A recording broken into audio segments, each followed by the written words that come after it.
Okay, thank you very much, Victoria, and thank you very much to Chris and the organisers for a very interesting virtual conference so far. As Victoria mentioned, the Rutherford Appleton Lab was a very big stepping stone in the early stage of my career, and I'm very pleased to have the opportunity to talk a little bit about where that career has led me to today. And that is to talk about some of the work we've been doing in monitoring the impacts of air quality of wildfires and COVID-19 over the last year or so. And before I start, I would like to acknowledge all my colleagues and contributors who really make this service very operational, and also to provide the work that we do.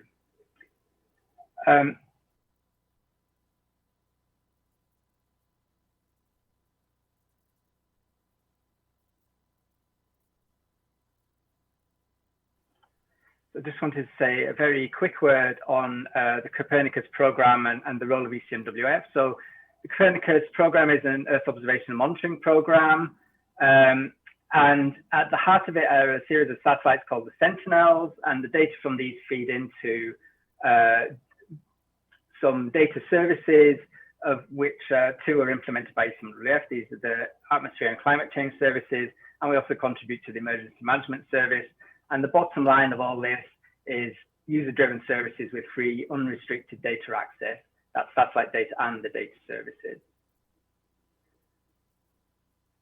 In CAMS, we have quite a wide-ranging portfolio of products. More information can be found on the website, but we extend from surface fluxes, air quality, and things like the ozone layer and UV radiation. Why do we need something like CAMS? So we've heard a lot today about Earth observation data. This is an example of NO2 tropospheric columns from Sentinel-5P. It's quite an old picture now, looking at NO2 over Eastern Europe. And we see the colors showing where the polluted regions are, but in black, there are areas where there's no data, possibly most likely due to the presence of clouds. So these observations are really essential. And in the 20 odd years I've been doing this kind of research, we've really seen major changes and advances in Earth observation, instrumentation, and the applications. However, there are some limitations. There are gaps in space and time, as we see in the example. The observed quantity may not be directly relevant to air quality. So how do you relate vertical column to surface concentration? And there's numerous satellite instruments out there providing gigabytes, in fact, terabytes of data, which can be quite challenging to use. So what we do in CAMS is we blend these observations with our model, basically a weather prediction model that includes all the atmospheric chemistry and the source and sink terms. And we can then provide a consistent 3D state. This allows us to provide forecasts over the next few days, but also a product that we call Reanalysis, which is a self-consistent data set which covers several years or decades. And not to spend too much time on this, but this is our data flow. So we have satellite, Earth observation data, and also in situ data that goes into our system. And then some of the outputs we have and the products we have feed into the energy sector, solar radiation, for example, policy for air quality, but also apps on mobile phones. So you may well have CAMS information in your phone and weather apps. And before I get on to talking about the wildfire and COVID-19 impacts, I just wanted to show this. So this is a well-known and well-established environmental issue, and that is the Antarctic ozone hole. So we have this page on our website which monitors the evolution of the ozone hole from when it starts in early September or late August, early September, and extends into the later in the autumn.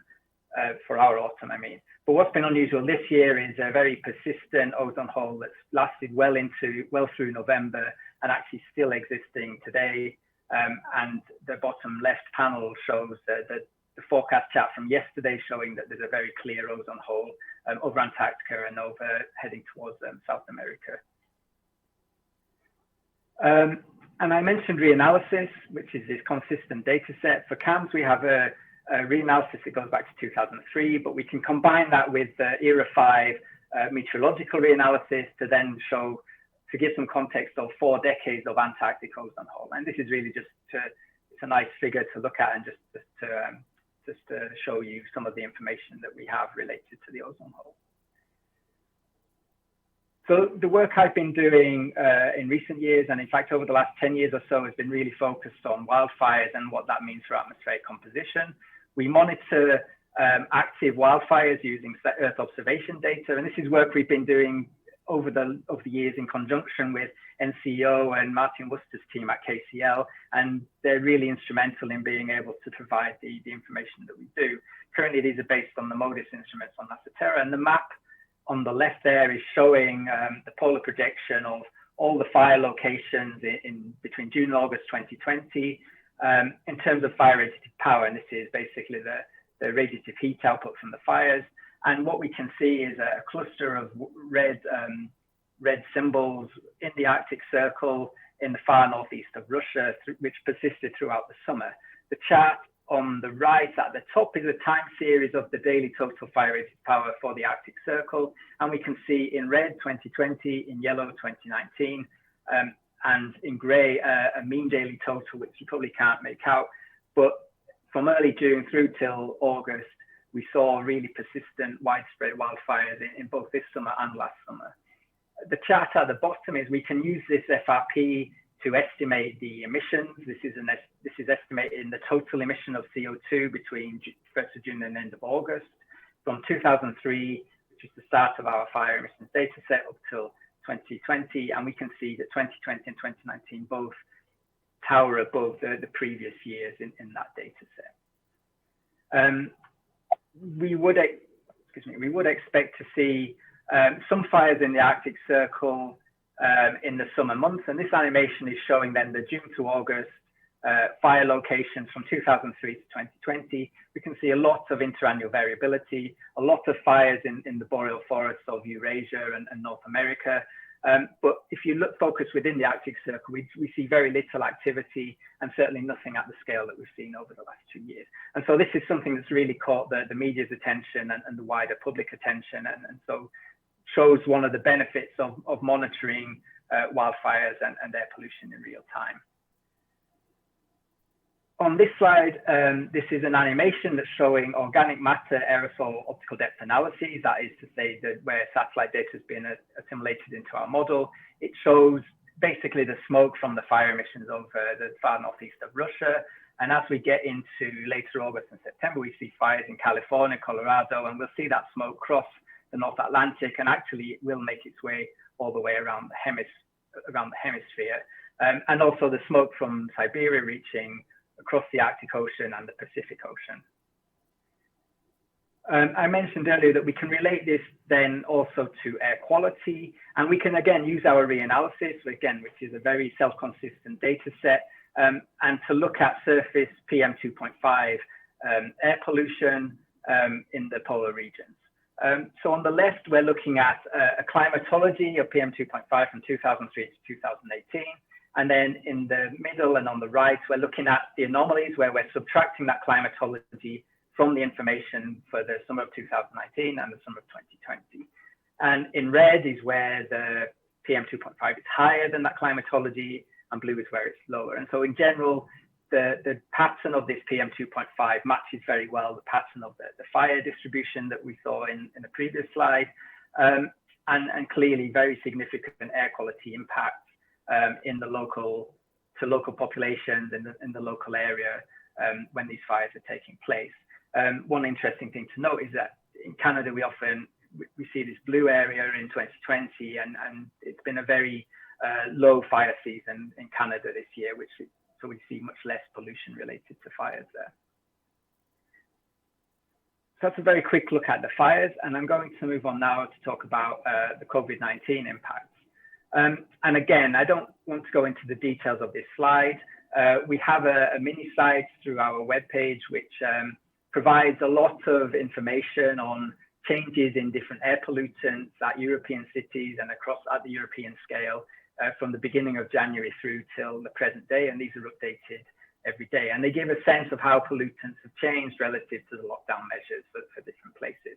And we also compare the NO2 columns from Tropomi with the surface air quality information that we have. But I want to move on to look at some of the nuances a little bit. And this is work that's been done by my colleague, Jérôme Barré, and I'm grateful to him sharing some information that I could present here today. What we're seeing here is a comparison of the pre-lockdown and the during lockdown periods of 2020. The dates are shown on the charts there, and we can see much less, and this is NO2 again from Tropomi, we can see much less NO2 in the lockdown period compared to the pre-lockdown period, showing what would seem to be a clear reduction in air pollution related to lockdown measures.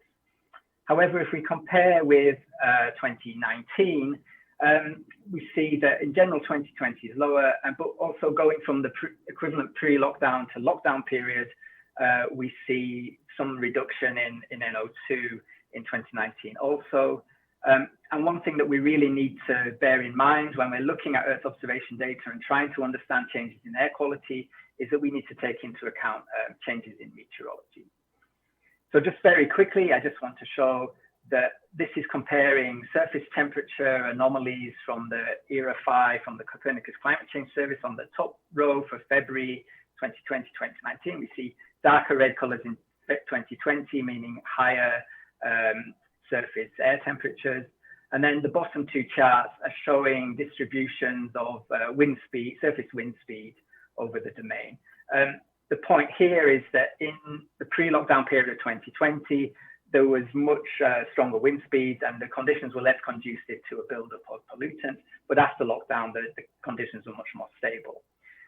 So if we move on to then compare what we see in 2020 with 2019 in a bit more detail, this is looking at, again, Tropomi NO2 tropospheric columns, but this time sampled over urban areas and population centers with more than 500,000 people. So this is comparing the lockdown period of 2020 with the equivalent period of 2019, and we see lots of blue regions, which means that a large negative, percentage difference this year compared to last year. However, if we look at the pre-lockdown period, we don't see, we also see that there is much less NO2 in some of these urban areas compared to 2019 in the pre-lockdown period. And if you remember, there was also in 2020, there was much higher wind speed, so we weren't seeing an accumulation of pollutants in the same way that we might have been in 2019. So what Jerome has done is that to develop a machine learning algorithm, which is based on our meteorological data, but also our regional surface NO2 analyses, which are assimilating in situ and surface observations. So it's very close to the true state of the atmosphere and the true air quality. And by training this machine algorithm to then normalize the meteorology, we can start to see a clearer picture of the actual reductions in air quality or improvements in air quality in the lockdown period compared to that pre-lockdown period where there's much more difference or variability in the meteorology between the 2 years. So as I said, this is the work of Jerome, and the paper is in preparation and will be submitted fairly shortly. So with that, it brings me to my summary slides. So what I've been trying to show is that we are an operational service. The Copernicus Atmosphere Monitoring Service is an operational service that runs very similar to a weather service. We're providing detailed information on global atmospheric composition and air quality. And the advantage of us being able to run this service at ECMWF is we can combine the meteorology data with the air pollutant data to really get a very comprehensive picture of air pollution and the factors that are influencing it. So for wildfires, we can combine a lot of information on the actual wildfire activity with then the smoke in the atmosphere and the long-range transport to understand how things are changing. And we can put this into context because we now have an 18-year data set of fire activity, as well as atmospheric composition reanalysis. And then just to reiterate a little bit, our air quality analyses can greatly benefit from combining meteorological and air pollution data. And the COVID-19 case has been very difficult times for all of us, but actually it's also provided us an opportunity to try and understand a bit more how air pollution works and how mitigation may help to restrict air pollution as well. And as I said, all the data are free and open access for everyone to use, and more information can be found through our website, and the Twitter feeds are very active also. And with that, I'll thank you for your attention and hand back to Victoria for any questions. Thank you, Mark. That was really interesting, and it's clear from what you've shown that it's not always a simple explanation, is it? There are a lot of factors that you're going to need to consider to interpret all of these data. That's good. I've got a few questions already come in, and a reminder to the audience, if you have any questions, please post them using the Q&A button at the bottom of your screen. So one question I have here is, what trend do you expect to see in NO2 pollutants going into 2021? Assuming we come out of lockdown. Okay, so one of the challenges we also had with our system is that we don't have a means of updating the emissions. So we use emissions inventories, which are fixed and are based on not the most current data. They're usually 1 or 2 years behind real time. So we're still running our systems with business as usual emissions.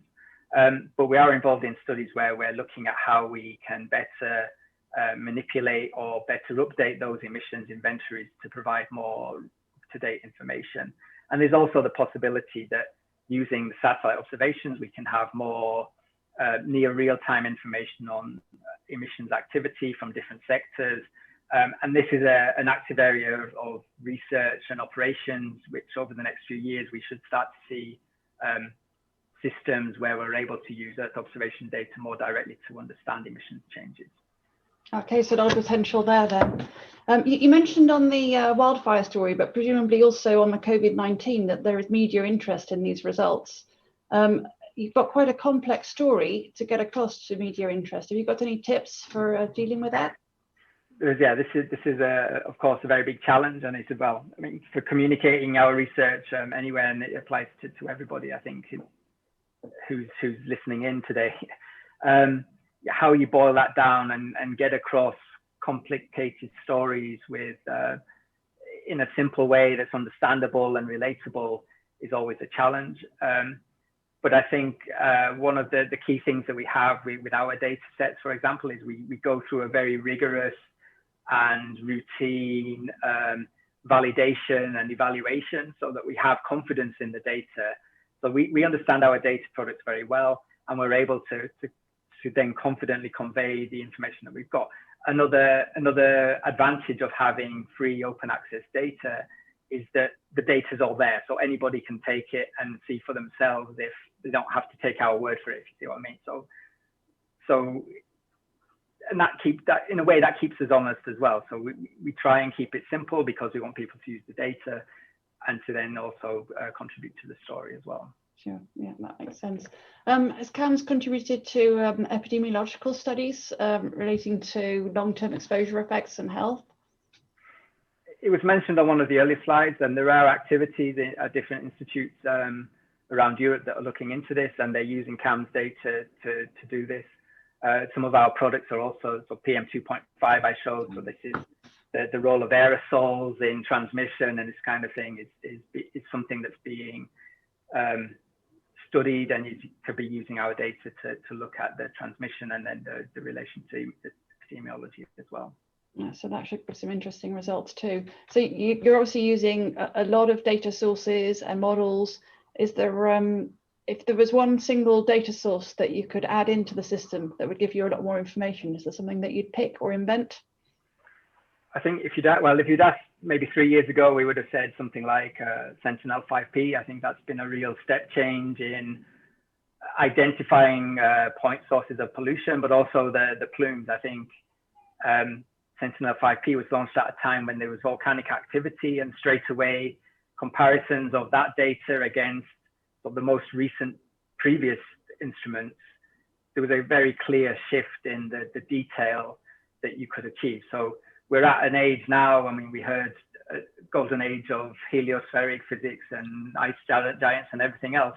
Right now, with the Sentinels and with the move towards geostationary air quality monitoring, there's going to be huge amounts of data coming online in the coming years, which are going to completely change the way we understand atmospheric composition and atmospheric pollution. Well, that sounds great if we're moving in a golden age of atmospheric composition monitoring.